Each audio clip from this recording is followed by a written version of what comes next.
Jeff Burton made 20 Cup Series starts here at Watkins Glen. He's out there now in our Toyota On Track Camry. Jeff? Well, I'm going to take you for a lap. This place is a really fun racetrack, but it's very demanding. Turn 7, lead to the front straightaway. Front straightaway is so important. Use all the racetrack right against that wall. Now I'm starting to look for my braking points. So you can see that light right there. That's a good braking point. You got the light, then the 400, and the 3, the 2. You're into that 2, Dale Jarrett. You have wrecked. So right to the curb, all the right side on the curb now. The start of the S's. And I'm going to stop right here because I want to show you the S's. I don't think people appreciate the elevation change. So look how much elevation change there is all in one place at this racetrack. So climbing the hill, I cannot see anything on top of the S's. So as something happens on top of the S's, I don't know it till I'm right here. And once I'm right here, look at the guardrails on both sides of the racetrack. There's no escape zone. So when something happens here, it's big. Seems to be a multi-car wreck. Now, back straightaway, tons of speed, picking up my braking zones again, 600. I'm gonna jump this curb because that makes me allow to be the car straight through this inner loop. That's as scary as I remember. And carousel, long corner, carry as much speed as I can. Now watch me jump this curb. The momentum's gonna carry me on this curb. I use all the racetrack. 4th gear.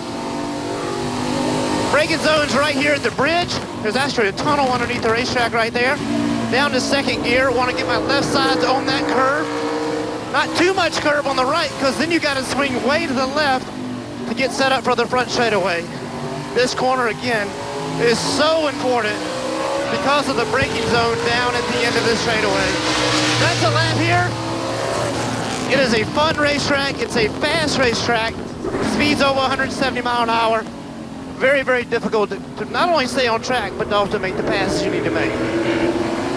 Hey, Jeff, you were showing and talking about all of that.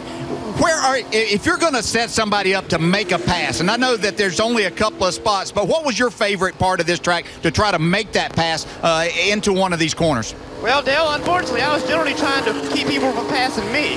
But, you know, at the end of these S's is a place where you've got an opportunity to pass. But, as you know, when you come into this inner loop, imagine I'm going to be the inside car. There's not room right here for 2 cars.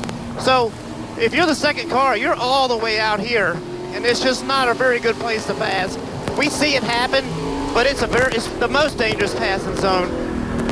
To me, if I can set somebody else off this carousel, you know, and carry speed right here, now I've got this long straightaway, and I've got uphill braking, and that matters. Look at the racetrack as it actually goes uphill in the braking zone.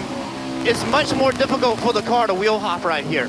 So this to me is the safest place to pass. The inner loop's the worst, and then this corner, we see a lot of people make a move here. This is problematic. Hard place to pass. But DJ, most of the passes are in turn 1, but unfortunately, as you know, it's downhill. So we're pretty level right here. If I go to make a move on somebody, I'm on the inside, but now the racetrack starts falling out from underneath me. And we see a lot of wheel hop and a lot of problems happen here. Jeff, thanks for taking us around for a lap, man. You're awesome. That's great. Hey, good stuff. Just to be clear, somebody says this is work. This is not work.